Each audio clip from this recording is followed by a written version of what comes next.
حافظ خان صفایی خیلی خوش اومدی به لانچکست سپیتس. عزیزین سلامت باشین. مخلصیم، خیلی خوشحالیم بالاخره بعد یه سال قسمت شد ما این پادکست رو ضبط کنیم. اتفاقا حالا قبل اینکه بیایم میگفتم که آقای زاری گفتم که آقای زاری ما داریم میریم پادکست با حافظ صفایی. گفت بالاخره کی داشت انداختیم. ماشاءالله درگیرین دیگه، حوزه آموزش و اینا دارین کار میکنین. تو چند تا حوزه سعی میکنیم درگیری خوب داشته باشیم دیگه، مشکلات رو حل کنیم بریم جلو. چه خوب. حالا در موردشون صحبت کنیم. از اینجا شروع کنم که اول بگم ما لانچکست رو تو سپیتس رو انداختیم که به اونایی که با ما کار میکنن اصلا صنعت رستوران و کافه کمک کنیم که توی این شرایط اوضاع اقتصادی و اینا یه مشاورهایی بهشون بدیم یا آموزشایی بدیم که به کارشون بیاد و خیلی خوشحالیم که شما رو در کنار خودمون داریم. باعث خوشحالی منه، ما که کلی محتوای خوب برای تولید لذت میبریم. امیدوارم صحبت و گپ و گفت جذابی داشته باشیم. حتما با حضور شما همینطور. فکر کنم هفته پیش بود با یه سری از دوستامون دور هم جمع بودیم داشتیم صحبت میکردیم.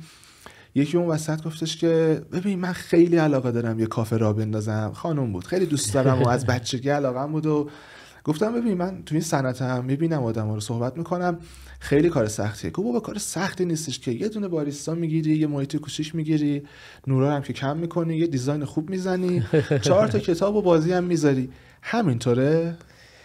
ببین من یکی از تخصصام الان اینه که بشینم کارفرمایی که میخوان کافه بزنن وقتی میفهمم مایندستشون، ذهنیتشون نسبت به کافه اشتباه، غلطه و یا تصوراشون خیلی فانتزیه و فکر میکنم خیلی کار جذابیه و بیام اون آگاهی رو تو همون جلسه اول بدم و واقعا با افتخار میگم خلوش 30 تا 40 تا کارفرمای ناآگاه رو یا منصرفشون کردم یا سعی کردم نگرششون رو کلا عوض بکنم.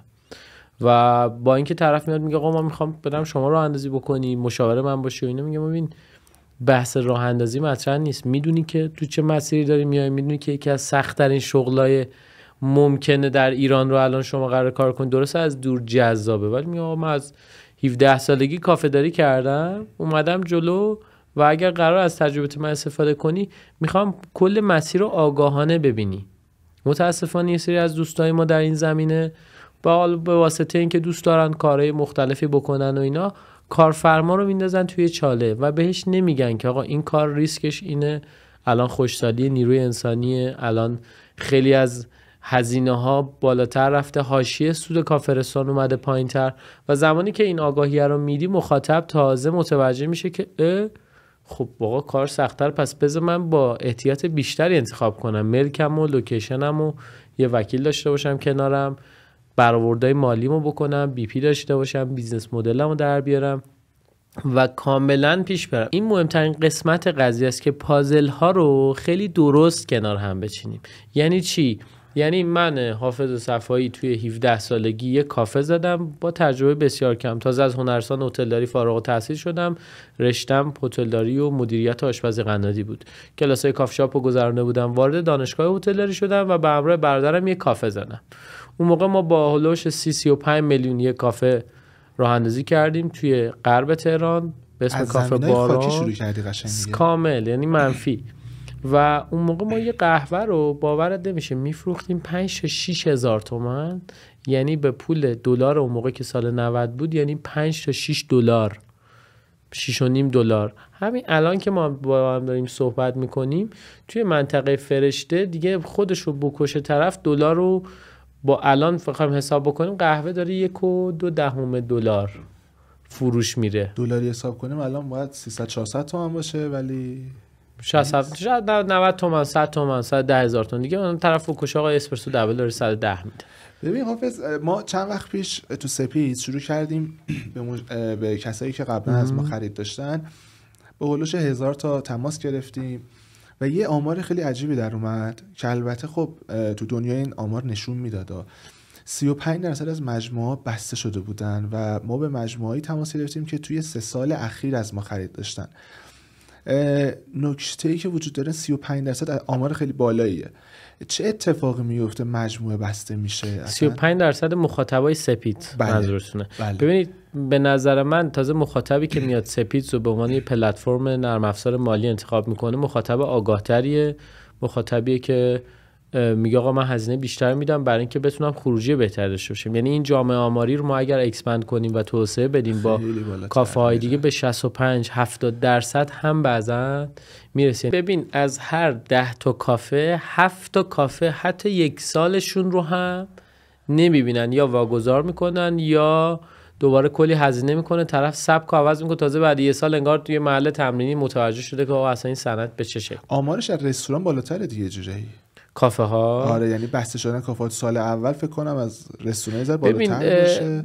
چون ببین من دارم فضاش رو نگاه میکنم، یکی این که همه فکر میکنن خیلی راحت تره نسبت به رستوران، یعنی رستوران بازم براشون یه چیز سخته، مثلا باید بریم فلان کنیم فلان غذا منو درست کنیم، ولی میگه کافه بابا یه نوشیدنیه یه سالاد دیگه، چیزی نیستش که.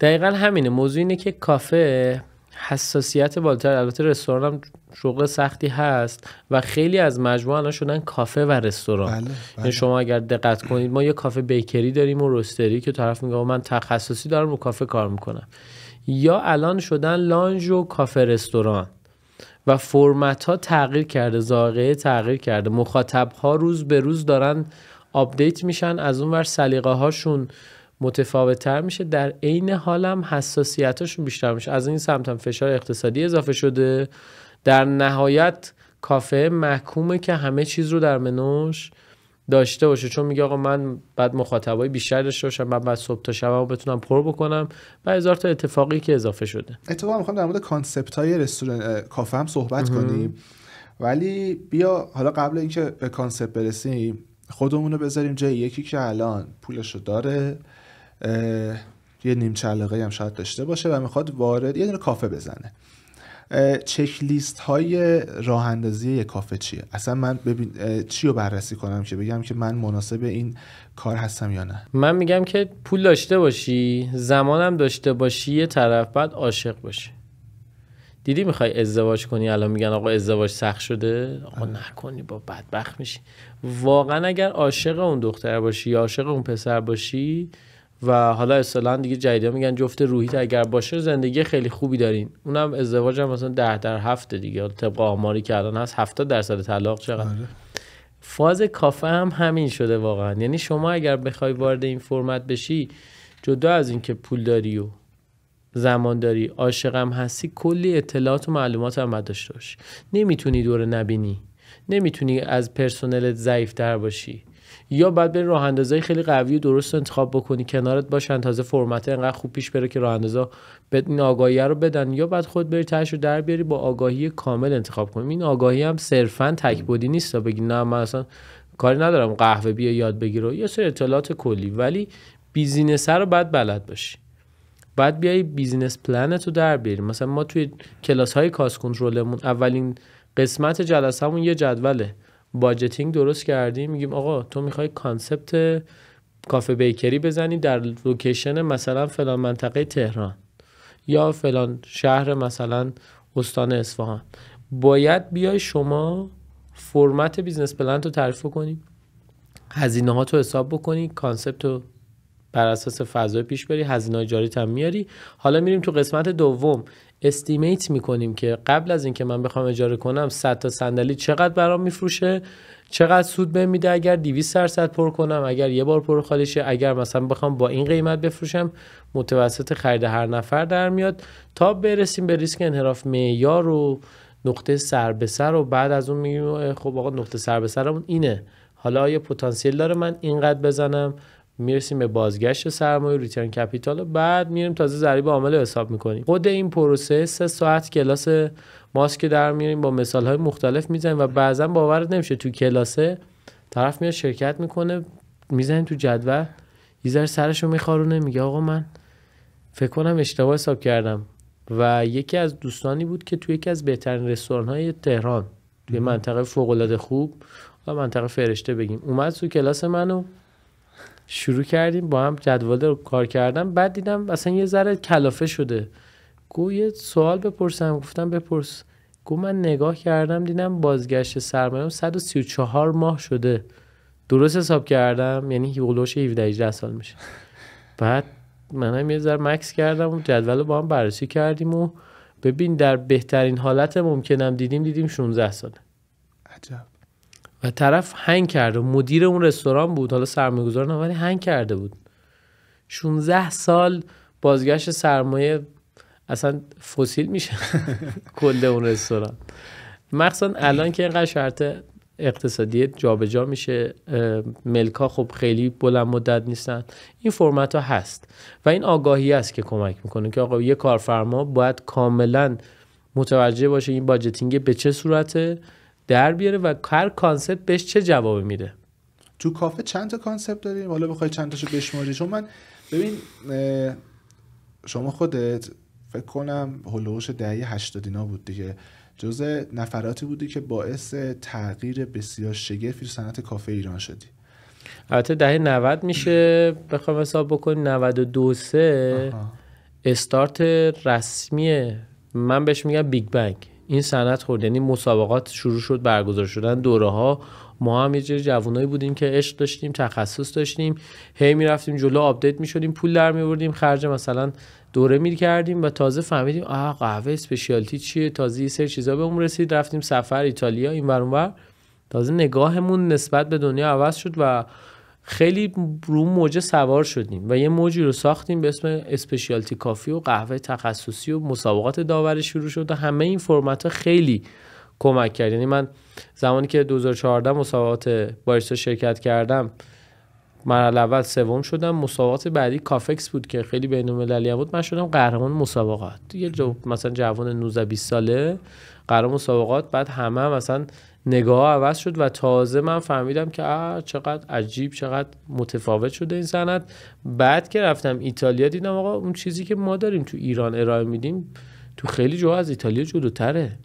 یعنی چی؟ من باورم نمیشد که مثلا قهوه‌های ایتالیا انقدر قهوه‌ای بدیه، قهوه‌ای سوخته، قهوه‌ای اصلا در حدی که زغال دیگه. دیدید میری الان پایین شهر اینه یا مثلا قهوه سوخته یه داغون انتخاب میکنن برای اینکه مثلا ترک کنن اعتیادشونو، همون قهوه. بعد میگفتم خدایا اینا که اینقدر میگن ما مکتب قهوه رو در دنیا آوردیم، مخصوصا قهوه اسپرسو، صنعت دستگاه اسپرسو دارن و اینا، چه اینجوریه؟ و اصلا هنگ کرده بودم. و این فرمتی بود که ما ذهنیتمون عوض شد که آقا ما داریم تو ایران خوب جلو کار میکنیم، آپدیت ترین دستگاه رو داریم. همین الان کافه های تهران واقعا آپدیتن. چرا پس یه برندی مثل استارباکس میاد دنیا رو میگیره ولی برندهای ما نمیتونن؟ ببین بحثش خیلی مفصله. حالا تحریم ها اینا رو یه طرف، اصلا ما صادرات برندمون که در هر حوزه ضعیفه. بله. حالا بخوایم وارد غذا بشیم، ما اصلا یکی از کامل ترین کوزین های دنیا رو داریم ولی هیچ برندینگی راجع به غذا انجام ندادیم. مثلا یه بحثیه که ما الان داریم انجام میدیم. بحث اصلی اینجاست که ما برند رو نمیشناسیم. من خودم میگم، من اون موقع که مثلا قهرمان شده بودم فکر می‌کردم تای قهوه نداره. آقا تو نه برند رو میشناسی، نه مارکتینگ رو میشناسی، نه ذهنیتی داری، فقط تکبودی. آقا دستگاه باید این باشه تا من قهوه خوب بگیرم. اوکی دستگاه این با قهوه خوب برای کجا؟ به چه فرمتی؟ همه اینا رو من خودم تجربه کردم. ورشکسته شدیم دوبار، یه سری جاها سر اختلافای شراکتی اصلا کلاهبرداری حتی ازمون شده و اینا بوده که منو ساخته. یعنی ما 2 بار به 0 رسیدیم، بلند شدیم. انتخابایی هم بوده که دست ما هم نبود و شرطی که برای همه به وجود میاد. ولی میخوام بهت بگم که ایران الان خیلی خوب داره کار میکنه، خیلی آپدیت، خیلی بروزه و یه بخشی از این مشکلاتش هم از کمالگرایی و بروز بودن زیاد همین آریایی میاد. باریستاها، بارتندرها، راه اندازا میاد بعضن که کارفرما رو با اون کمالگراییشون بدبخت میکنن. یا مخاطبه الان خیلی قشنگ قهوه اسپشیالتی میشناسه تو ایران، در صورتی که همین الان بری تو ایتالیا شاید طرف اصلا دوست نداشته باشه، طرف پس بزنه. مخصوصا چون قهوه کالای جدیدتری بود برای ما خیلی قشنگ پذیرفتیمش و ما هم چون رو موج بودیم آقا این قهوه درست اینه، این قهوه تخصصیه، خیلی راحت مردم رو تونستیم تغییر بدیم تا جایی که الان تو هر کس تو خونه‌اش یه کمکسی داره، یه متد گجت دماوری داره، قهوه رو میشناسه، میره قهوه اسپشیالتی سینگل اورجین میگیره، میگه آقا قهوه خوب چیه و این آگاهی خیلی اتفاق قشنگیه. ولی از اون سمت هم یه سری تهدیدا به وجود آورد که حالا در ادامه راجعش صحبت می‌کنم. آره من اتفاقا حالا یکی دیگه دوستام هستش خیلی علاقه داره به باریستایی و اینا بعد میره یا به گازدار میگیره، یه چند نوع سیروپ هم میگیره، هر موقع ما میریم پیشش یه 4 تا اینا رو قاطی میکنه و خیلی ادعای باریستای خاصی هم داره. چه کانسپت هایی داریم توی صنعت کافه؟ چون برگردیم به سوالت. آره قشنگه. کافه بازی اومده، کافه کتاب اومده، خیلی کافه بیکری رو اشاره کردی. توی اشل تخصصی ما الان کافه بیکری رو داریم. کافه بیکری چیه؟ جایی که نونش و شیرینیش و پیستری و خودش در واقع داره تولید میکنه و تمرکز رو قهوهش و بعضا هم تیک اوی هن. یعنی هدفشون ارائه یک کیفیت خوب ولی در صورت بالا با مشتری زیاده. ما برندهای خیلی قوی داریم الان تو این زمین دارن کار میکنن و کانسپتیه که به نظر من تو کافه ها به خاطر سود خوب دسر و شیرینی اگر طرف تخصصی کار کنه کانسپت جذابی، مخصوصا که بعضی مواد اولیه‌اش خودش داره تولید میکنه. دقیقاً. اصلا کافه بیکری پیستری همه چیشو خودش تولید میکنه، نونشو، شیرینیشو، قهوهشو که حالا بعضن روز کنن، خیلی هم آماده دارن میگیرن، ولی بیسش بیکری هست. یعنی یه بیکری خیلی خوب داره، تا یه حدود زیادی جواب داره میده اگر لوکیشن درستی باشه. کافه بیکری نمیتونی توی طبقه مال تجاری طبقه 5 بزنی که با خوب هم باشه. کافه بیکری نی بر خیابون، یعنی تو شلوغ‌ترین نقطه منطقه یه جایی رو در واقع احساس بکنی که هر کی رد میشه بوی نون و شیرینی با یه قهوه، خب من یه کروسان بگیرم با یه قهوه و اون کروسان است که به اون قهوه سود میده. خود قهوه الان سود آنچنان نداره. دیگه چه کانسپتایی؟ کانسپت کافه روستری داریم. کافه هایی که خودشون قهوه‌اشون رو رست میکنن، باید روستری رو داشته باشن حتما. اونم خیلی علم تخصصی روستری. حالا خیلی از مجموع زیاد شده ولی هزینه های زیاد شما کم میشه و میری شما دونه تو سبزتو میگیری، خود قهوه رو تولید میکنی، مخاطباتو ذائقه شناسی کردی و میشه. اینم کافه روستریه. چند مدل قهوه ارائه میدی و پیش میری. حالا به قول شما کافه بورد گیم رو داریم، کافه کتاب رو داریم که از قدیم بوده، حالا اینا خیلی الان ترند نیستن، البته یکی دو تا برند دارن خوب تو زمینه بورد گیم کار میکنن. بعد میریم تو سبک لانج رو داریم. لانج فضاهایی هستن که خب چستر دارن، نشیمن دارن، یه موزیک متفاوتی دارن، بعضن دیگه رسیده به غذاهای خوشمزه، بعضن رسیده به قلیون، بعضن رسیده به دیجی، بعضن بیسترو رو داریم که خیلی تو ایران نگرفتیم. فضاهای کافه هایی که غذاهای خوشمزه هم دارن در کنارشون، کافه بیسترو هم بهشون میگن. سبکای فرانسوی بود که یه تایمی من خودم هم یه شعبه داشتم ازش با کرپ کافه ها. دیگه ارزم خدمت شما که تو کافه ها نمیشه گفت کافه و بیشتر رستورانی، ولی کافه کلاب هم داریم. مثلا بیس دیجی میاد، نور زیاد، صدای زیاد و بیشتر نایت لایف و مخاطبا میان و موزیک گوش میکنن با دیجی های مختلف. اینم یه کانسپتیه که جدیدن 2-3 سالی در واقع مد شده. تو ایران اومده؟ ایران زیاد داریم؟ آره زیاد، انقدر زیاد شده که دیگه میگن چیپ میشه دیگه، بیش از حد میشه، داره تو این فضا میرسه دیگه. هر کافه یه دیجی و یه پوستری میاد بالا و اینا. 2-3 سال پیش خیلی جذاب بود. خود منم تو 3-4 تا کانسپت این فرمتی داشتیم ولی الان خود من مخالف سرسختشم. توی این کانسپت هایی که میگفتی یه سوالی اومد ذهنم بپرسم. با یکی از حالا مشاورای رستورانی که صحبت میکردیم میگفتش که رستورانی که قلیون بذاره یه رستوران نیست و یه ذره چون سبک حالا سیگار و قلیون توی کافه ها خیلی زیاد شده و نمیدونم به خاطر اینکه شاید جوونا میپسندن. خودت شخصا یکی بیاد بشه این موارد رو بهش توصیه میکنی برای جذب مشتری بیشتر؟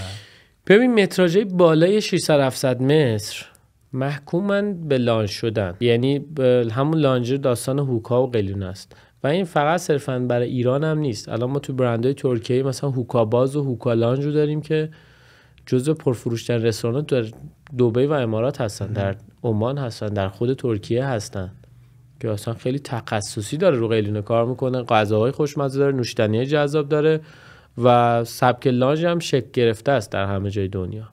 حتی من بعضا ونیز هم رفته بودم، هم تو خود ایتالیا که اروپا شاید مثلا ما فکر میکنیم نمیشناسه، خیلی پرطرفدار بود و یه سری کانسپت‌ها شلوغ‌تر از حتی رستوران‌های کلاسیک ایتالیا بود و این به خاطر دوپامین فیکیه که مردم دوچارشن. مردم دوست دارن با یه چیزی سرگرم باشن قلیونه رو بکشن قل یه قهوه، یه غذایی، یه کامیونیتی اصلا مهمونیشو برگزار بکنه و همه این فرمت‌ها داره تو این سبک میاد. و تو ایران چون تفریحات دیگه نداریم، عملاً کافه رستوران داره بار اینترتینمنت و تفریحات و ادونچر و سرگرمی همه اینا رو به دوش میکشه تا حدود زیادی. برای همین همه چی تو کافه است. شما قراره تو کافه میذاری، تولد تو کافه میذاری، نامزدی تو کافه است، عقد تو کافه است. بعضن حنا بندون ما داشتیم تو کافه گرفتیم، همه این فرمت اصلا صحبت میکنم با یه سری دوستان میگم که آره به نظر من یه زمانی رستوران و کافه اینجوری بود که آدما میگفتن خب بریم حالا یه چیزی بخوریم، حالا بیشتر رستوران بریم یه چیزی بخوریم سیرشیم بیایم بیرون. ولی الان تموم شده اون دوران و آدما میرن یک تجربه‌ای رو به دست بیارن. من خودم حالا همکارامون هستن مثلا یه لیست بلند بالا از کافه ها دارن برای اینکه بریم اونجا یه بار ببینیم چطوریه. و جدا از این جلسات رو الان معمولا تو کافه ها و رستوران ها برگزار میکنن. تولدایی که گفتی اصلا عوض شده. میگم ببین تفریح محدوده، کافه رستوران داره بار خیلی چیزا رو به دوش میکشه. برای همینم هست هر نفری دوست داره یه کافه رستوران بزنه، چون اینا رو میبینه میاد 2 تا 4 تا میکنه. خب اینا 2 بار پروخالی شدن، انقدر سیت دارن. ایرانی هم که استاد چرتکن، یعنی ببین میاد چرتکن میز، ببین اینا انقدر قهوه در میاد 20 تومن داره میفروشه 100 تومن، چه 500% سود داره. عجب بیزینسیه، جذابم هست، دفتر کارم هست و ناخواسته واردش میشه، در صورتی که حساب نمیکنه که ما 100% از یه پولی که داریم میگیریم و حدودش 40-50% فقط برای مواد اولیه میره. 20% هم بگیم برای اجاره بره دو بهترین حالت، 15% تا 20% پرسنل، هم الان شد 90%. 10% هزینه جاری و مالیات و اینا بمونه، بعضا ازش چیزی در نمیاد، مگر اینکه بلد باشیم، مگر اینکه انقدر منو رو قشنگ بنویسیم کاستمون رو بیاریم رو 20 تا 30%. استاندارد جهانی تو دنیا میگه 25 تا 35%. حالا حافظ جان میخوام جلوتر برسیم به قضیه بهای تمام شده به عنوان یکی از مهمترین دلایل تعطیل شدن مجموعه. قبلش به یه موضوع اشاره کردی، لوکیشن تو راه اندازی کافه چقدر مهمه؟ ببین کل مارکتینگ دنیا و حتی برندینگ اول رو لوکیشن میشه. یعنی ما میگیم آقا چه لوکیشنی چه کانسپتی. شما نمیتونی بیای مثلا توی لوکیشن بر خیابون مثلا خیلی دم دست یه سری کانسپت هایی بزنی که مخاطب میخواد راحت تر باشه. نمیتونی بیای مثلا گفتم کافه بیکری و بری توی مثلا جایی بزنی که مهمون بعد بیاد ماشینشو پارک کنه بیاد کلی بالا و مخاطباتو داری فیلتر میکنی. برای همین لوکیشن اهمیت خیلی مهمی داره. یه سری لوکیشن هم هستن ما داشتیم تجربهشون، مثلا هتل آتانا توی خیابون کشاورز طالقانی. خب لوکیشن سختی بود دیگه و یه روفی داشتن که ما پیشنهاد دادیم که آقا این لانج بشه و این لانج هم حتی از ساعت 5 به بعد از ظهر باز شه، صبح باز نشه. چرا؟ چون رقابته برای صبحونه و نهار توی جایی که ترافیک داره خیلی منطقی نیست. ولی اونجا من نمیتونم بیام کافه بیکری بزنم. اونجا کافه بیکری بزنم توی ترافیکی که تازه توی هتل هم هست، اصلا بگو بهترین کافه بیکری ایران هم بیارم من شف از کردن بلو بیارم، خب اصلا منطقی نیست. پس لوکیشن حرف اوله میزنیم، ما بر اساس لوکیشن میایم کانسپت رو انتخاب میکنیم و ترکیب ایناست که مشخص میکنه که ما اصلا چه مسیری رو شروع کنیم. دقیقاً همه اینا به همون ابتدای اول ما بالا اصلا بچه برندینگ میگه فیزیبل استادی دیگه. ما بیایم فیزیبل استادی رو در بیاریم ببینیم به چه صورت توجیه در واقع اقتصادیش هست نیست، فرمته به چه صورت، بازگشت سرمایه چقدر من میتونم اصلا اینجا رو اجاره کنم و بر اون اساس پیش برم. ولی نکته مهمی که من دارم همیشه هم تو کلاس دارم میگم، چون من از 20 سالگی کافه داری کردم، هر سبکی هم بگی زدم. اول اون کافه باران داشتم، بعد زندگی زیبا یه لانج هلسی بود تو مهستان زدم، بعد برند کرپ کافه را افتادم، رفتم با کرپ تو فرانسه آشنا شدم، اومدم کرپ کافه ها رو فرانچایز کردیم، برندینگ هم دورهاشو گذرنده بودیم، یه ذره نگاهمون عوض شده بود که آقا فقط تخصصی برندینگ مارکتینگ. رفتیم جلوتر که فرانچایز کرپ کافه شروع شد، توی ملک اجاره بودیم، توی ملک مشارکت بودیم، توی ملک درصد از فروش بودیم، توی راه چوبی پارک آباتش، توی ملک شرکت داشتیم، 2 تا شعبهش کاملا سرمایه‌گذاری خودمون بود، نماینده داشتیم، فرانچایز کردیم. ببین همه این تجربه رو من داشتم. در نهایت متوجه شدم که در ملک اجاره‌ای یا در باغ مردم بیل زدن تو این شرط اشتباه. این کلید واژه مهمیه که امروز ما میخوایم واقعا باش برسیم که آقا مگر در شرایط خاص، مگر در فرایندی که من مطمئن باشم و کامل ازش آگاه باشم، بیل زدن تو ملک اجاره‌ای الان تو شرط با سرمایه‌گذاری زیاد توجیه نداره. مگر اینکه فضا کوچیک باشه، مگر اینکه هزینه کمی بکنم، مگر اینکه هوشمندانه کار کنم، یا اینکه اگه فضا بزرگم یه جوری خیالم راحت باشه 5 سال حداقل برم جلو، وارد بازی 3 سال نشه. یعنی منی که میخوام کافه بزنم، لوکیشن انتخاب کردم، کانسپت هم انتخاب کردم، لوکیشن رو باید مال خودم باشه اگه بخوام موفق باشم. به نظر من این اتفاق بیفته، شما در نهایت هزینه‌ای که داری میکنی، شما این هزینه زدن یک کافه زیاده. کافه انقدر جای فانتزی شده، شما نمیتونی دیزاین الکی بزنی. دیزاین هم پر هزینه است و وقت گیره و شما فکر کن 6 ماه تا 1 سال از وقت اون 3 سالت داره مثلا توی اون ملک میگذره. حالا درسته تا وقت تنفس 2-3 ماه میگیرن، ساب ملک خیلی خوب باشه 2-3 ماه بهت وقت تنفس بده. و در نهایت تا به خودت بیای، تا یه بمبی بترکه، یه راکتی از این ور بزنن، تا یه اتفاقی بیفته، یه بنزینی گرون شه، خیابونا بریزن، مردم شروع کنن. یه ما من همه اینا رو تجربه کردم. تا یه کرونایی بیاد تو میبینی مثلا 3 سالت گذشته. شعبه عمان خود ما که شعبه 7مون بود با کرپ کافه رفتیم عمان و ما خیلی خوشحال بودیم. آقا ما به عنوان یه برند ایرانی رفتیم توسعه دادیم، حالا بعدش میخوام به دبی برسیم و فرمت رو استارت زدیم. 1 ماه بعد از راه اندازی بیزنس، 1-2 ماه سلطان قابوس مثلا سلطان عمان فوت شد. چه موقعی هم. آره بعد ما رفتیم توی اعضای عمومی و این فرمت. عمانی هم که خیلی حساس. 1 ماه بعد دوباره شکل گرفت، بیزنس داشت شکل میگرفت، نیروها رو بیشتر کردیم، کرونا اومد. مرزا بسته شد، من خودم تو تهران گیر کردم، نتونستم برگردم، بچه‌ها اونجا بودن، گفتیم آقا 10-15 روز دیگه رفت جلو. دیدیم 1 ماه شد، اجاره های خب خونه هاشون رو داشتیم میدادیم، اجاره ملک هم ماه اول دادیم، ولی خب عمان صاحب ملکاش آدمای خیلی خوبی هن. برعکس ایران. ولی هزینه های پرسنلمون، غذاشون تامین کن، حقوقشون رو بده، بالاخره اون بنده خدا هم از ایران رفتن اونجا، کلی فشار. ما هم اینور 7 شعبه بسته شده، بعد پولای عجیب اونو بدیم و خیلی فشار بود. قبلش هم که ایران داستان بنزین رو داشتیم 98، بعدش هم که داستان قاسم سلیمانی رو داشتیم، بعدش هم که مهسا امینی نه حالا به اون نرسید، بعد پرواز 157 بود و دیگه اونم مملکت که دیگه واقعا دیگه عملا در عزا بود و بعدم که وارد کرونا شدیم. یعنی 1 سال بیزنس ها به شدت تو فشار بودن، مخصوصا تو 6 ماه دوم و جیبه خالی بود دیگه. حالا 7 شعبه هم هست، کلی پرسنل، خیلی فشار اومد. از اون ورم عمان به این شکل خب خیلی آسیبای جدی زد و این تهدیدای این بیزنس هست. هر بیزنسی ها، حالا من نمیگم فقط کافه رستوران، در کل بیزنس ها کرونا تاثیر گذاشت. کرونا یه چیزی بود که دیگه اصلا قول مرحله آخر بود. ولی حافظ ما تو ایران عادت کردیم دیگه هر سال یه چیزی باشه.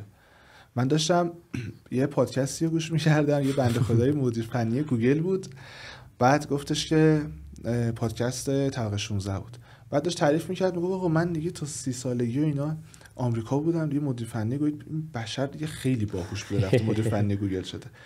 میگه اومدیم ایران، تو خونه بودیم و اینا، یه دفعه ایران گفتن که حمله کرد به اسرائیل، راکت زدن. میگه ما گفتیم آقا مثل دوران کرونا آمریکا پاشیم بریم دستمال کاغذی بخریم، کمبود و اینا، گفتیم سریع لوکیشن‌های فروشگاه رو پیدا کردیم، صبح اول وقت پاشیم بریم خرید. میگه رفتیم تو فروشگاه دیدیم خلوته، میگه دیدیم دارن گردگیری میکنن، هیچ خبری نیست. گفتیم آقا ما خریدمون رو کنیم. میگه اومدیم بیرون دیدیم صف کارواش شلوغه. گفتیم بابا جنگی تا شما دارید کار. میخوام بگم که ما تو ایران عادت کردیم یه هر سال یه اتفاقی باشه، ولی خیلی داره رو بیزنس تاثیر میذاره. این بیزنس تاثیر میذاره، برای همین شما مدل‌های بیزنس رو باید آپدیت کنی. نمیتونی با قوانین 10 سال قبل کافه داری کنی. من همه حرفم اینا، من اصلا آدم منفی نگر نیستم، تو همین شرایطم یعنی سعی کردم شبانه روز درگیر کارهای مختلف، درگیر توسعه راه اندازی مختلف و مدام دارم یاد میگیرم. ببین من فکر می‌کردم آقا قهرمان قهوه شدم، الان مجله همشهری قهوه زده دانشمند علم قهوه، از اون ور وال استریت جورنال با من مصاحبه کرد دیگه. توی مثلا دوره‌ای آدم فکر می‌کنه خیلی خفنه، اومدیم جلوتر تجربه کردیم دوره دیدیم برندینگ، مارکتینگ، منم اینم بلد باشم، حالا بعد برم این کشور این دوره رو ببینم، حالا برم تو میکسولوژی، همینجوری رفتیم جلوتر. و دیگه نهایتش فکر کنم 70-80 تا سرتیفیکیت بین‌المللی و داخلی فقط ما دوره دیدیم. همزمان باش تجربه بیزنسی مستقیم تو کافه های خودمون داشتیم، گرب کافه ها، بیوتیفول لایف، زندگی زیبا، کافه باران. همزمان دانشگاه درس خوندم و همه این فرمت ها رو پیش بردیم. همزمان آموزش هم برگزار کردیم، دوره گذاشتیم، داوری مسابقاتمون هم داشتیم. هی مدام آپدیت شدیم، یعنی توی چرخه قرار گرفتیم، هی برو بالا، هی چالش‌ها رو بگذرون.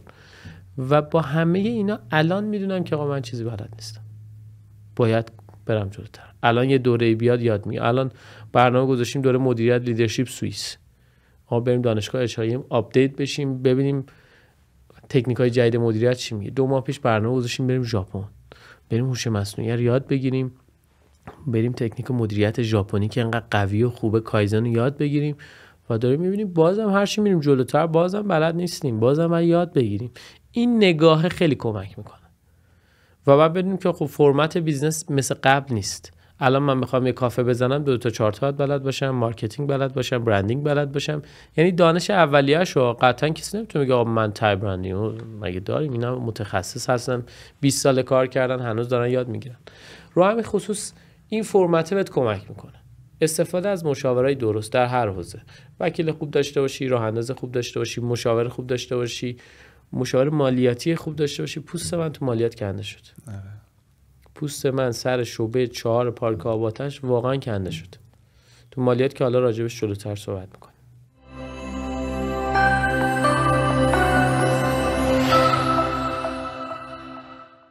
یه جمله عجیبی گفتی که من هنوز نیاز به آموزش دارم. با این همه دورهایی که دیدی، این همه سرتیفیکیت داری، اینی که گفتی از تواضع میاد یا نه واقعی حرف دلته؟ ببین واقعیت اینه که همین الان فارغ التحصیل دانشگاه هاروارد بشی و دکتراتو بگیری، چون علوم 8 سال قبل رو یاد گرفتی دیگه، بالاخره یه بازه 8 ساله است و انقدر سرعت رشد و تغییرات در دنیا زیاده، باز تو شاید 10% علم دنیا رو داشته باشی. برای همین با هیچ بلد نیستی دیگه. ما 1 سال پیش انقدر با هوش مصنوعی کار میکردیم، نه الان شفا دارن باش رسپی میبندن، ما خودمون داریم باش پوستر طراحی میکنیم، خیلی از کارامون رو انجام میدیم. پیروز اینجوری داشتم میرفتم یه رستوران میخواستم برم، تو چت جی پی تی گفتم آقا یه ریت تمام رستورانای فلان نقطه رو چک بکن ببین بهترین غذای مثلا دیزی رو کجا داره توی منطقه. این چت جی پی تی سریع برام خروجی گرفت و ماها اگر آپدیت نشیم از دنیا عقب میافتیم. ببین تکنولوژی خوبیاشو داره و عدیاش هم داره. من خودم یکی از مخالفین هوش مصنوعی در 10 سال آینده 15 سال آینده می‌بینیم آسیبای جدی میزنه تو حوزه تکنولوژی. مثلا خیلی حواسم هست این فرکانس و امواج مغزی رو کم نکنه، این کارو نکنیم و در نهایت ما درگیر تکنولوژی هستیم ولی واقعیت اینه که هیچ نمی‌دونی. من خودم خیلی چت جی پی تی استفاده میکنم و یه جایی میترسم از این که خلاقیت رو ازم بگیره. همه سوالامو دارم از اون میپرسم. میگیره تا یه جایی میگیره، ولی در این حالم اون نوع سوال پرسیدن خودش خلاقیته، اون نوع دیتایی که بهش میدی خودش خلاقیته. یه ابزار کمکی برای سرعت دادن به کارا، ولی بلد نیستیم دیگه. ببین من 70-80 تا دوره دیدم، ته قهوه رو درآوردم، داور مسابقات شدم، رفتیم کره جنوبی برای داوری جهانی که تحریم قهوه ایران، تحریم دنیا برای ایران باعث شد ایران هم توی قهوه تحریم شه. ما از مسابقات جا موندیم. دوره میکسولوژیمو کامل کردم با دانشگاه هاروارد، آنلاین مولکولار گاسترونومی رو گذروندم، کلی تکنیکو سرچ کردم، کلی ویدیو دیدم، دورهای مختلف، آمستردام، مدرسه بارتندری اروپا، ایتالیا با فابری، نمیدونم سوئیس دوره‌های واین، نمیدونم کشورهای مختلف، هر کشوری رفتم برای آموزش، رفتم دبی همینطور هر جا. ولی درستش تو علوم خودم آپدیتم تا یه حدودی میدونم میکسولوژی چیه، تو حوزه نوشیدنی خیلی سعی کردیم قوی کار کنیم، ولی این که بگم نمیدونم به خودم یه ضربه‌ایه که باعث شه من بیشتر یاد بگیرم. ما 6 ماه به 6 ماه خودمون رو تو پروژه ها آپدیت میکنیم. یعنی مثلا میدونم این منویی که 2 سال پیش نوشتم با منویی که الان دارم مینویسم کاملا فرق میکنه. پروژه به پروژه‌مون اگر جدید کار نکنیم، نریم سراغ سبکای جدید، با اینکه شاید ازمون نمیخوان، اصلا ناراحتیم. کار تکراری نه، این رسیپیه با اون یکی تقریبا یکیه، این فرمت سیگنچره با اون یکی نه. اصلا حساسیت‌های خیلی جدی داریم و این کمالگرایی برای خودمون خیلی سخته و شاید اذیت بکنه بچهای تیم رو، خود من رو، ولی در نهایت باعث رشد میشه. خصوصی با هم صحبت می‌کردیم، جدا از دوره‌های تخصصی که رفتی، کلی دوره هم حالا برای خودشناسی و این مسیر طی کردی. به نظر یکی که میخواد اصلا یه بیزینسی راه بندازه تو همین حوزه لازمه؟ به نظرم خودشناسی علوم اولیه است که هر آدمی باید داشته باشه. ما تا خودمون رو نشناسیم نمیتونیم. چقدر تاثیر داشته تو موفقیتت؟ به نظر من 60-70%. خیلی زیاده. خیلی زیاده. ببین اون عشق و علاقه و تلاشه بوده، ولی اگر خودشناسی توش نبوده موقت میشده. اوکی تو این همه قهرمان میبینی، یارو مثلا رکورد دنیا رو میزنه، 2 سال بعد خبری ازش نیست. یارو قهرمان میشه، رکورددار گینس، خبری ازش نیست. چرا؟ برای اینکه خودشناسی نیست، برای اینکه یه تارگت موقت گذاشته، رسیده بهش، حالا الان پوچ شده. این همه افراد تاثیرگذار تو دنیا داشتیم که الان اصلا نمیشناسیمشون، الان نمیدونیم کجان، الان به قهقرا رسیده. برای اینکه به اون خودشناسی واقعی نرسید، یه هدفی تو ذهنش داشته، رسیده بهش، گفته خب همین. منم همین بودم. من مثلا یک دفتر داشتم 16 سالگی، یه سری هدفا نوشتم. رویام این بود که جزو 10 تا باریستای برتر ایران شم. در 27-8 سالگی اینا رو تو 22 سالگی بهش رسیدم. بعد دفتر رو تو 23-4 سالگی باز می‌کردم، کاش که بیشتر می‌نوشتم. بعد رسیدم بهش. یکی از آرزوام فرانچایز و کافه داری بود. آقا من به 7 تا 8 تا شعبه رسیدم، واقعا هم خوب بود اون موقع، هر کدوم یه کانسپت. بهش رسیدم گفتم خب همین، من 8 تا کافه زدم، برای پرسنلم دارم کار میکنم، برای اداره مالیات دارم کار میکنم، از این ارگان به اون ارگان زندگی نمیفهم چی، اصلا خانواده‌مو نمیبینم. یه عید که کل فامیل ما دور هم جمع میشن اصلا نمیتونم ببینمشون. و زمانی که کرونا اومد تازه متوجه شدم. بعد گفتم که خب که چی مثلا. و این خودشناسی به من کمک کرد، مخصوصا در زمانهایی که به قهقرا میرسید. آقا کرونا صفر شدیم، همه چی بسته، همه چی کلوز، هیچ فعالیتی نمیتونستیم بکنیم. ما تو همون موقع هم داشتیم کار میکردیم. باور نمیشه ما شروع کردیم شیلد ساختن. بعد شروع کردیم ساختن شیلدها. از این ور من توی اتاقم تولید الکل ضد عفونی میکردم. رفتم توی یه دوره آنلاین تخمیر گذروندم. خب این چیه؟ شکر بگیر، مخمر بگیر، الکل بالای 70%. اون موقع هم همه جوگیر شد. آقا بعد الکل بالای 70% باشه، ضد عفونی کنیم، پیس پیس به خودت بزن و اینا. بعد فکر کن تو اتاق من شبا خب قلوب تخمیر مثلا الکل بود که بعد مثلا دستگاه تخدیر و الکل رو بگیر ضد عفونی. ما حتی به دانشگاه آزاد مثلا علوم تحقیقات هم الکلامون رو فروختیم و تو این فضا پیش رفتیم. این داستان تو کرونا هم به ما خیلی کمک کرد. یعنی کرونا استاپ شد، گفتم آقا کافه داری برای کی داریم میکنیم؟ میدوی بودو از این ور فشار، از اون ور قیمتو داره این چی دلار میره بالا، هی قیمتا رو ببر بالا، هی پرسنل قیم حقوقشون هی نارضایتی. خب که چی مثلا؟ اون موقع که فهمیدم من بعد یه کار دیگه بکنم. یه برند داشتم اسم ریتون و اومدیم گفتیم خب من بعد نوشیدنی ایران در سطح دنیا معرفی کنیم. ریتون هم میدونی که جامایی بوده که ما از زمان هخامنشی توش نوشیدنی میخوردیم. حالا اسمش نمیتونم بیارم، ولی دیدی لوگوی پاسارگاد شیر طلایی، اون یکی از ریتونای ایران بود و قلوش 4000 سالی هنر تو ایران بوده، از زمان ماتا به هخامنشیان رسیده، بعد دیگه به اوج خودش. و جالب یونانی که حمله میکنه به ایران، هنر ریتون سازی برای خودش میبره و الان ما فکر میکنم ریتون یه واژه خارجیه. و من گفتم خب آقا من این همه کار کردم، این همه کافه داری کردم، این همه حالا اتفاقای مثبت و ریز و درشت و منفی رو پیش بردیم، در نهایت خروجیش چی؟ چه تأثیری رو جامعه من گذاشتم؟ و یه دوستم خیلی حرف جالب میزنه، گفت حافظ تو حواست هست داری چی کار میکنی؟ من اوج فرانچایز کرپ کافه بود. خب کرپ هم یه نون سالمه با آرد و در واقع کره و شکر درست میشه، نه مخمر داره، نه توش نه مثلا بیکینگ پودر داره، خیلی نون سالمیه. موقع من گفتم آقا نون من خیلی سالمه. الان میفهمم که آقا من خیانت داشتم میکردم. من شکر و آرد و کلی تنقلات مضر رو داشتم میفروختم به مردم. الان اینو متوجه میشم. شاید به هر بیزنسمنی میگم برو بابا دیوونه، تو داشتی کار درست میکردی، ولی این آگاهی به من کمک کرد که آقا من دارم کارما پس میدم، من دارم شکر رو مردم دارم مسموم میکنم. و الان کاری که دارم میکنم با نوشیدنی اینه که بیام نوشیدنی های دیزاین کنم که حال تو رو خوب بکنه. یکیش الان رو میز داری؟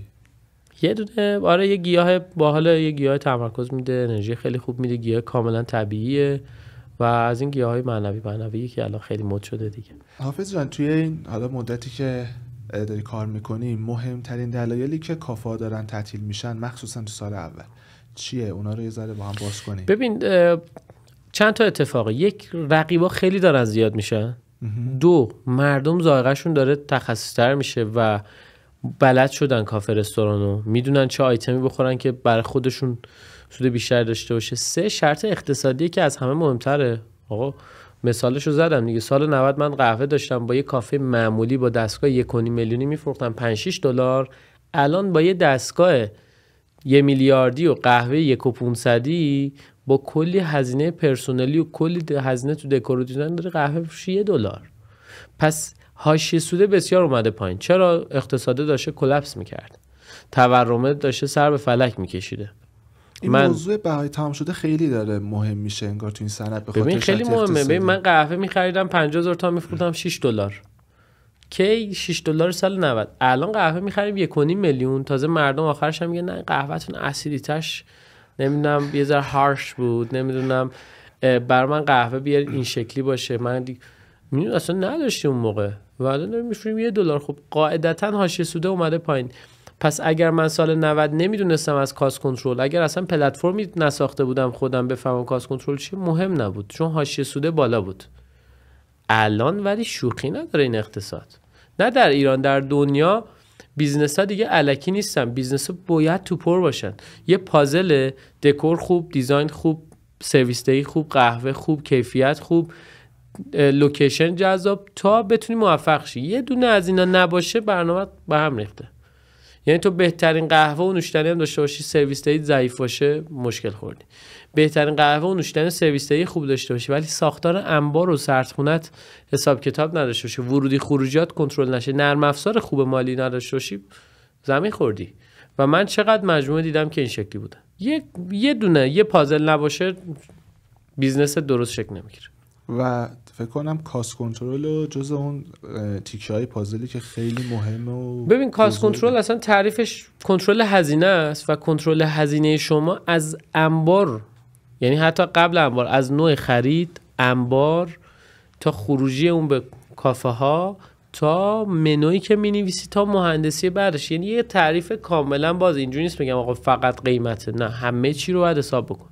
نمیتونم هی بگی آقا قیمت من انقدر اومده پس انقدر بفروشم، مخاطب نمیخره.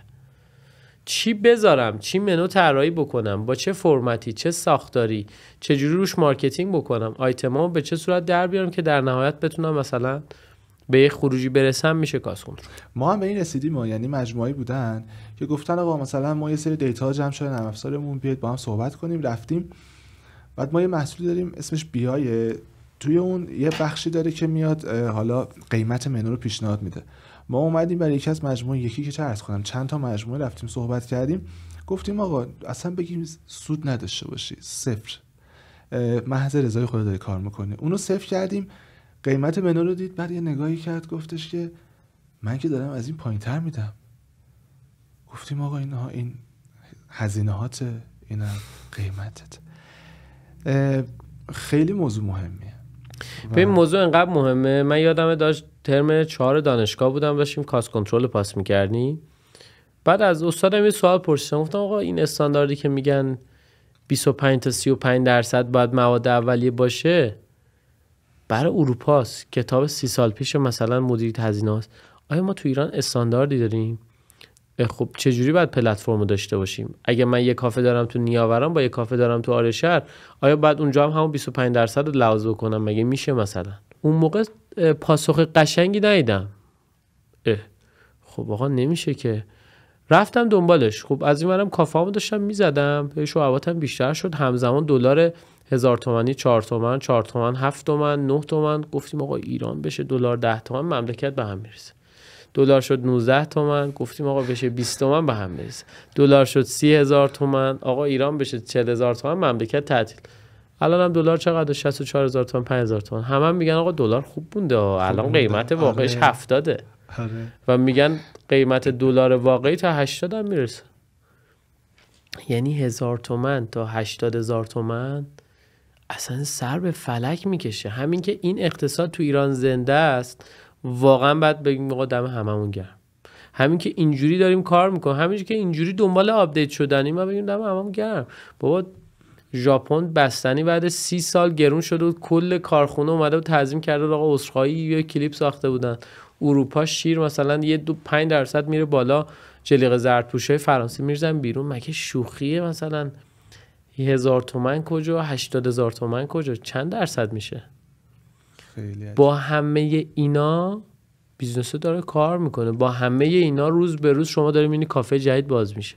این از یه طرف خیلی قشنگه، از یه طرف اگر توش حساب کتاب باشه خب قشنگ‌تر میشه دیگه، چون سال 90 که نیستش که. و اگه نباشم ترسناکه، خیلی ترسناکه.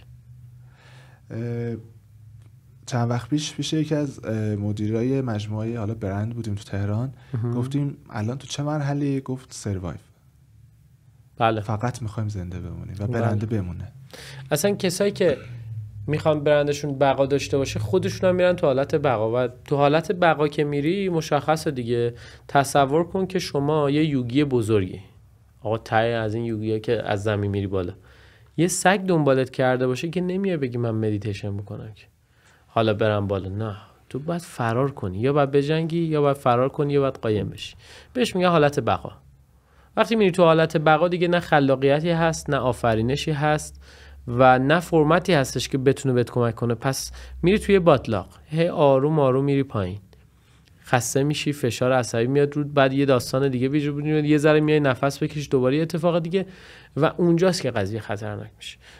من دیدم کارفرماهایی که واقعا پوست سرشون کنده شده، کارفرماهایی که اصلا دوچار اشکال مشکل تو زندگی شخصیشون شدن و واقعا شوخی نداره دیگه. هر بیزنسی دیگه آقا باید تهشو در بیاری، بدترین حالتش هم ببینی، رو کاغذ اگه به جواب داد حالا بیای تو بیزنس هی مدام هم خودت آپدیت کنی.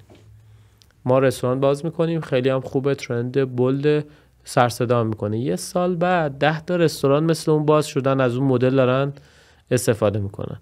خب اگر طرف خودش رو آپدیت نکنه، اگر کیوسی نکنه، اگر مدام کاری نکنه پرسنلش اینگیج بشن، نگهشون نداره، خب یه سال بعد به نقطه صفر رسید، دوباره بعد از اول راه اندازی کن.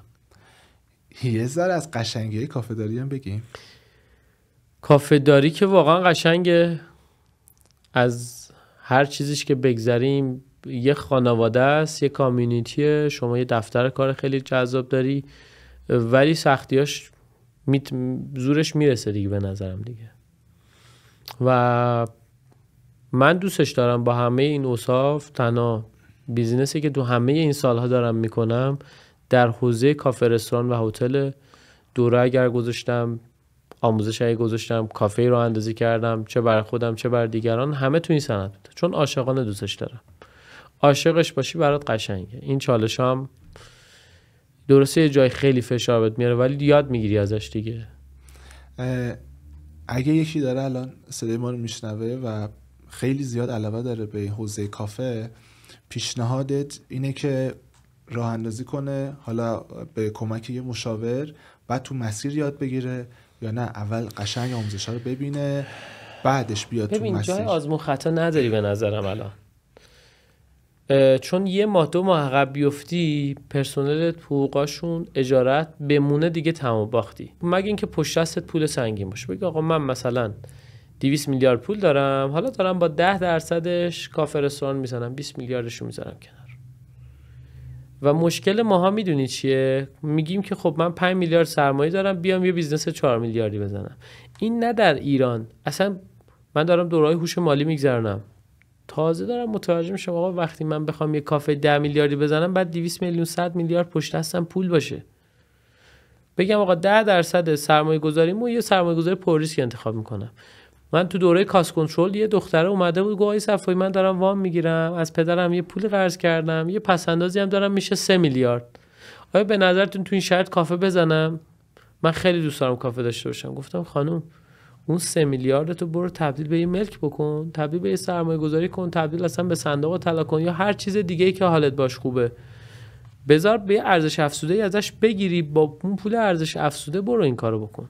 بعد شما یه انرژی خیلی خوب داری، کلی آدم هم هستن که پول دارن و اون وقت و انرژی و اون کارا رو ندارن. تو بیا اول تو این فرمت پیش برو، با بیزنس های افراد دیگه تجربتو ببر بالاتر، مطمئن شو سرمایه‌تو ببر بالاتر، اون موقع بیا این کارو بکن.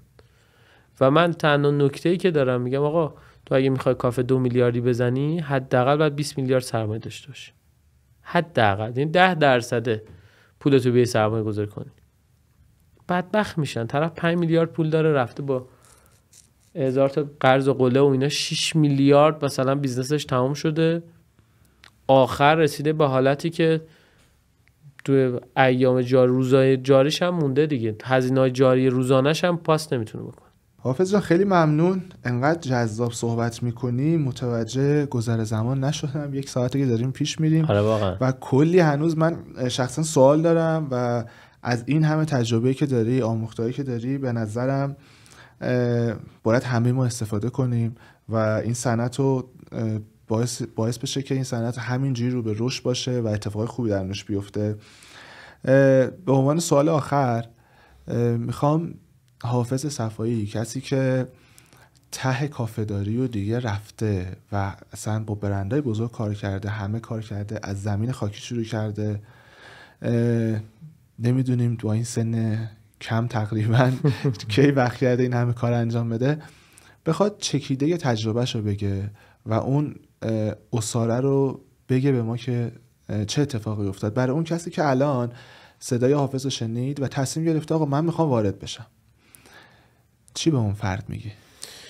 ببین اول نکته این که آقا بیا ساختار اقتصادی و هوش مالی تو کامل کن، حالا در هر حوزه‌ای. بعد بیا راجع به این زمینه تو حوزه تخصصی ساختار مدیریتی و گاز کنترل و اینا رو یاد بگیر که متوجه بشی که آقا این صنعت چه باکایی داره. و خیلی از افراد اومدن با اینکه تجربه تو این صنعت نداشتن هوش مالی خوبی دارن. این هوش مالی حرف اول میزنه دیگه. طرف اومده سریع تو این شرایط فرمتش رو عوض کرده، از خود ماهی که سالا داریم کار میکنیم قوی‌تر کار کرد.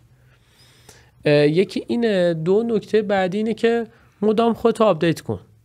بعد با آدم‌های مختلف صحبت بکن، ازشون تجربیاتشون رو یاد بگیر و زمانی که خواستی تجربه بکنی، زمانی که خواستی بیزنستو لانچ بکنی، همه جوره از همه لحاظ مطمئن باش. ما داشتیم طرف میگه آقا من میتونم مثلا بعد 1 سال طرف پروژه شکست خورده، رفته با کلی هزینه راه اندازی کرد، آقا میشه شما بیاین دوباره راه اندازی کنین؟ آقا نه، معلومه نمیشه. پروژت رفته جلو، یکی از همکاری ما انجام داده، حالا با سلیقش میزون نبودی، خودت متوجه شدی الان چی میخوای، پدرم راه اندازم در آوردی، راه انداز پدرتو در آورده و متوجه نیستی. آقا مطمئن شو از اون بیزنست. مطمئن شدنم راه داره، قانون داره، چارچوب داره، مدیر مالی خوب میخوای. و اینو یادم رفت بگم آقا از همه اینا رو ول کن، قهوه خفن و خوب و عالی رو یه تیم مالی قوی بچین. تو داری مثلا کلی هزینه برای دکورت میکنی، حاضر نیستی یه دفتر کوچیک برای حسابداریت بزنی که قلب تپنده مجموعت.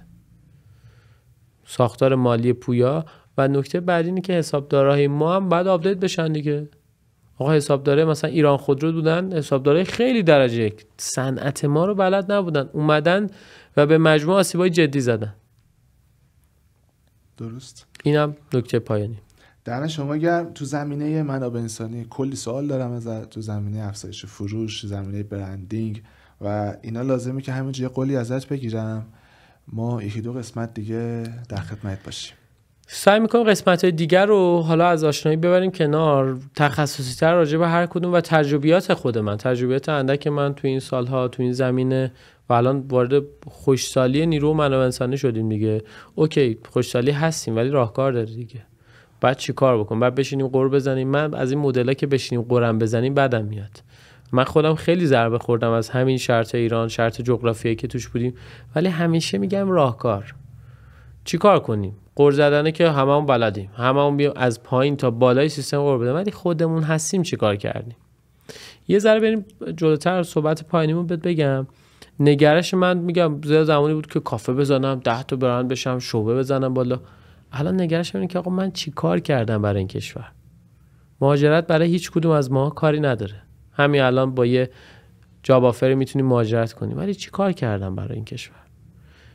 من قول میزنم در حوزه نوشیدنی هم من چی کار کردم؟ من سعی کردم بیام آلبوم شاهنامه رو ایجاد بکنم، نوشیدنی ایرانی رو به دنیا معرفی کنم. اوکی، خب خیلی قشنگ بود، رویکرد فرهنگی بود، این نگرش 3 سال قبل من بود. الان دارم چیکار میکنم به عنوان یه راه انداز؟ نوشیدنی هایی رو طراحی بکنم که شما هم حال روحیت هم حال جسمیت خوب بشه، بهت هم آسیب نخوره. برو یه در سوپرمارکت در یخچالاشو باز کن، یه نوشیدنی سالم و طبیعی به من نشون بده که قند نداشته باشه، آسیب بد نزنه، نگهدارنده نداشته باشه. نداریم. آب معدنی هم بخوای بخوری بهت آسیب میخوره. پس وظیفه منی که تو این صنعت مدعیم که آقا من دارم آموزش میدم، نوشیدنی یاد میدم، میکسولوژی یاد میدم، چیه؟ وظیفه‌م اینه که آقا بیام این چرخه ها رو ببینم، بگم خب منم بیام یک گوشه کارو بردارم، 4 تا نوشیدنی طراحی کنم که حالت خوب بشه. بیام تو فلان پروژه عمارت ارثیه شفاباری رو دیزاین بکنم که آقا این نوشیدنی قندتو میاره پایین، این نوشیدنی تصفیه خون انجام میده، این نوشیدنی بدنتو قلیه میکنه. بیام اینا رو کار بکنیم دیگه. و در غیر این صورت که همه ما دنبال بقای خودمونیم و یه بیزنسی بزنیم، حالا یه راه اندازی بکنم و پوزم بدم آقا من این مجموعه رو انداختم. نه، اصلا اینا رو بذار کنار. در نهایت باید ببینی که برای چی وارد این دنیا شدی. میرسیم به همون خودشناسی. آقا روحت اومده تو این شرایط عجیب غریب ایران و خاورمیانه چی کار بکنه؟ اومده قور بزنه، اومده مهاجرت کنه، اومده نارو بزنه، اومده هی انرژی منفی بده، نه اومده یه گره‌ای رو باز بکنه. آخرش میخوای به چی برسی دیگه؟ اون رسالت است، اون میشن است که آقا هدف پایانی تو چیه؟ و جز این که سفر قهرمانی و چرخات و نگذرونی چیز دیگه ای نیست. هر چی میری جلوتر، بله منم 25 سالگی آگاهیمون بود که من باید کافه بزنم، 10 تا کافه بزنم، 12 تا کافه بزنم، راه اندازی کنم. خب زدم، اوکی، اینو دیدم تهش و حالا فهمیدم که آقا تهش این خبری نبوده، بعد برم مرحله بعدی. هی میری جلوتر، آپدیت میشی، میری آپدیت میشی و اصطلاحا من میگم سفر قهرمانی ها هیرو جرنیاتو پاس میکنی. و آخرین نکته امروز من، قهرمان هزار چهره، یک کتابی از جوزف کمبل، حتما بخونش. بخونیش تازه ذهن عوض میشه، تازه میفهمی آقا تمام فرمت‌های داستاندار دنیا اصلا چی بوده، اصلا داستان چی بوده و اصلا چرا ما باید یه سری سختی رو تحمل کنیم. اینو که پاس کنی در نهایت ذهنت آپدیت این که آقا هر چالش رو بگذرونی. الان ما مدیر خوب نداریم، بریم دوره مدیریت بگذرونیم. باریستای خوب نداریم، دوره باریستایی بزنیم. بارتندر خوب نداریم، بارتندری بذاریم. از این ور نوشیدنی سلامت نداریم، رفتم دوره مزارش تکمیل کردم، گیاهشناسیمو تکمیل کردم و مدام هی دارم میگم یاد میگیرم. همینه دیگه. 10 سال پیش اصلا لازم نه آقا من بعد تکنیک بارتندینگ رو بلد باشم. الان میگم من برم بیوشیمی رو یاد بگیرم، ببینم این گیاه با این گیاه ترکیب بشه چه عوارضی برای بدن تو داره. الان برم یه دوره یاد بگیرم روانشناسی در واقع پرسنلمو داشته باشم. پرسنل حالش خوب نیست. فکر کنم دلیلش چیه؟ یبوست. برای چی؟ برای اینکه قرص و داروهای شیمیایی خورده، پرزای رودش از بین رفته، باکتری مفید بدنش از بین رفته. وقتی شما یبوست داشته باشی اصلا میگن یوبسی دیگه. حالا نمیدونم اینجا بگیم یا نه، ولی در کل تو حالت خوب نیست. چرا؟ چون سروتونین دیگه بدن ترشح نمیکنه. باکتری مفیده تو رودت که میشه باتری بدن تو، سروتونین ترشح نمیکنه، تو احساس خوشحالی نمیکنی. به چی وابسته میشی؟ الکل بخورم، دراگ بزنم برای اینکه 2 ساعت حالم خوب بشه. همشون هم نابود کننده است و توی ماتریکس و چرخه منفی گیر میکنی، آخرام میبینی مریضی. با اینکه این همه قرص و دارو میخوری، ویتامین میخوری، آخر میبینی با یه ویروس سرماخوردگی فصل عوض میشه، مریض میشی، خرج دوا درمون میکنی. و اون یبوسته از کجا میاد؟ از همین قرص و دارو میاد.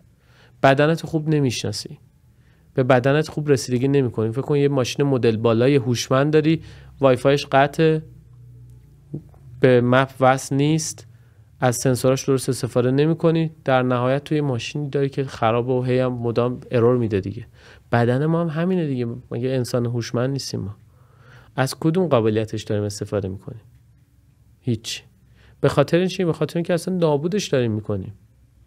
قند و شکر و اسید و استرس زیاد و کورتیزول بالا و از این ور فست فود، از این ور دراگ، از اون ور الکل، چه بلایی داریم ما سر خودمون میاریم؟ آیا به این فکر کردیم که اگه بدن سالم نباشی نمیتونی راه بری؟ یه مریضی تازه میفهمه سلامتی چقدر خوبه. برای همین بعد یه پکیجی از انسجام رو در مغز و قلبت ایجاد بکنیم و دکتر جو دیسپنزا حرف خیلی قشنگی میزنه راجع به کوهرنس. میگه آقا بین قسمت‌های مختلف مغزت اول باید یک انسجامی باشه که تو رو تو یک هدف پیش ببره، از اون سمت هم بین قلب و مغزت انسجام رو ایجاد بکنی که تو بتونی در نهایت تو مسیر درست قدم برداری.